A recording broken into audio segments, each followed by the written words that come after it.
আপনারা শুনছেন সমরেশ মজুমদারের গর্ভধারিণী কণ্ঠে আমি ফারাজি জুথি। টেলিফোনটা বাজছিল। মুখ তুলে দেয়াল ঘড়ির দিকে তাকালো জয়িতা। 11:10। অবশ্যই এই ফোনটা ওর জন্য নয়। ওর বন্ধুরা কেউ এই সময় ফোন করবে না। যদি কোনো বিপদ আপদ হয় তাহলে আলাদা কথা, কিন্তু বিপদ আপদের আসল সম্ভাবনা তো ছিল না। অতএব এই ফোনটি সীতারায়ের। যদিও সীতারায় এখনো বাড়িতে নেই, কখন ফিরবেন তারাই জানেন না, এবং তার উপর আজ যখন শনিবারের রাত, তখন ওই টেলিফোন নিয়ে মাথা ব্যথা করার কোনো মানে হয় না।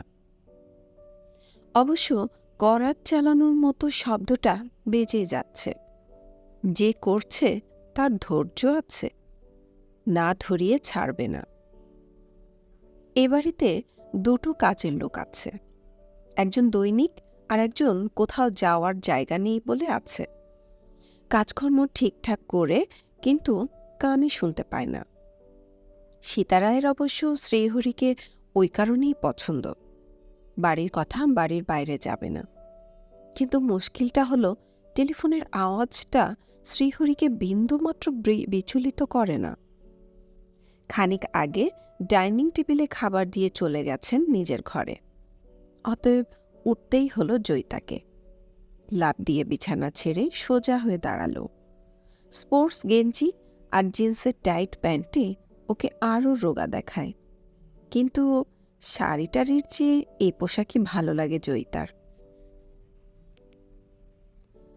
রিসিভারটা অত্যন্ত অযত্নে কানে তুলে জয়িতা বলল, হ্যালো। একটু থিতানো ওপাশে। তারপর হাসির মার লাগানো কড়কড়ে শব্দ বাজল। উফ, কি ঘুম বাবা! 11টা বাজতে না বাজতেই যদি প্রেসিডেন্সির মেয়ে ঘুমিয়ে পড়ে, তাহলে কি করে চলবে? রিসিভার ধরে আমার হাত ব্যথা হয়ে গেল। জয়িতার চোখ ছোট হলো। সে কেটে কেটে উচ্চারণ করল, ঠিক কত নম্বর চাইছেন? কাম অন বেবি, তুমি তো জয়িতা, রামানন্দের মেয়ে। হ্যাঁ, তাই বলা হয়ে থাকে আমাকে। বলা হয়ে থাকে? হাসির তুবড়ি আকাশ ছুলো এবার। সাব্বাস, শুনেছিলাম তুমি নাকি স্মার্ট, শাড়ি ব্লাউজ পরো না, but I have never seen you around. Ramananda একটু আগে বলছিল তুমি খুব রোগা, খুব। জয়িতা বাদিকে তাকালো। সেখানে বেলজিয়ামের আয়নায় তাকে দেখা যাচ্ছে। 5 ফুট 5.5 ইঞ্চির একটা দাড়ি, নো বাক, মাংসের বাড়তি চমক কোথাও নেই। কিন্তু সেই সঙ্গে তার কোনো রোগও নেই। ভালো হজম হয়, চমৎকার ঘুম হয়, এবং মেয়ে বলেই সারা মাসের 4 দিনের যন্ত্রণাটা নিয়ম মেনেই ঘটে যায়। সে প্রেসিডেন্সিতে শতকরা 84 নম্বর পেয়ে ঢুকেছিল। তার কোনো শারীরিক অসুবিধা নাই। অথচ এই মহিলা মাঝরাতে তাকে জিজ্ঞাসা করছেন সে খুব রোগা কিনা। Who is she? প্রশ্নটা করা মাত্রই মহিলা জবাব দিলেন না। বললেন, আসলে ব্যাপার কি জানো, আমার মনে হলো তুমি এখন একা আছো। আমি জানি একজন কবিরাজকে, তার ওষুধ খেয়ে অনেকেই মোটা হয়েছে। মেয়েদের মোটা না হলে ভালো দেখায় বলো? Are you drank?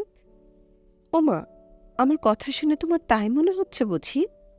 না ভাই, আমি ড্রিঙ্ক করি না, তবে খেতে চাইলে খাওয়াই। আসলে তোমার উপর আমার স্নেহ, এক ধরনের অ্যাটাচমেন্ট এসে গেছে বলতে পারো। জয়িতা, তোমাকে আরো বড় হতে হবে, আরো বড়। মন দিয়ে পড়াশোনা করতে হবে। তুমি যে নিলে না কেন? জয়িতা ঠোঁট কামড়ালো। It's intolerable. সে শীতল গলায় প্রশ্ন করল, লুক, আমি আপনাকে চিনি না, জানি না। আপনার কাছে অনাবশ্যক উপদেশ শুনতে আমি রাজি নই, এবং এখন রাত অনেক হয়েছে। রাত কত হলে তোমার বাবা বাড়িতে ফিরবেন Joyita? I don't know, I am not concerned. তাই তো এই ফোন। তোমাকে আমার খুব নেগলেক্টেড চাইল্ড বলে মনে হচ্ছে। তোমাকে আরও উপরে উঠতে হবে, তোমার বাবার চেয়েও বড় হতে হবে। তুমি কি এখন পড়াশোনা করছিলে জয়িতা? কিন্তু আমি জানতে চাই আপনি কে? দেখো, কোনো কোনো সম্পর্ক জন্ম থেকেই তৈরি হয়, কোনোটা পরে আসে। আমি তোমার সঙ্গে দ্বিতীয় পর্যায়ে সম্পর্কিত। এখন আমি তোমাকে নিজের মেয়ে ছাড়া অন্য কিছু ভাবতে পারছি না। তোমার সম্পর্কে আমার মাদারলি ফিলিংস এসে গেছে। কিন্তু কেন? কি জন্যে? আমাকে কি আপনি দেখেছেন? না, তবে শুনেছি তোমার কথা। আর এখন তো আমার সঙ্গে তোমার একটা সম্পর্ক তৈরি হয়ে গেছে। তোমার কোনো প্রবলেম থাকলে আমাকে বলতে পারো। আপনি এখনো পরিচয় দিচ্ছেন না। যদিও আপনাকে আমার ইন্টারেস্টিং বলে মনে হচ্ছে,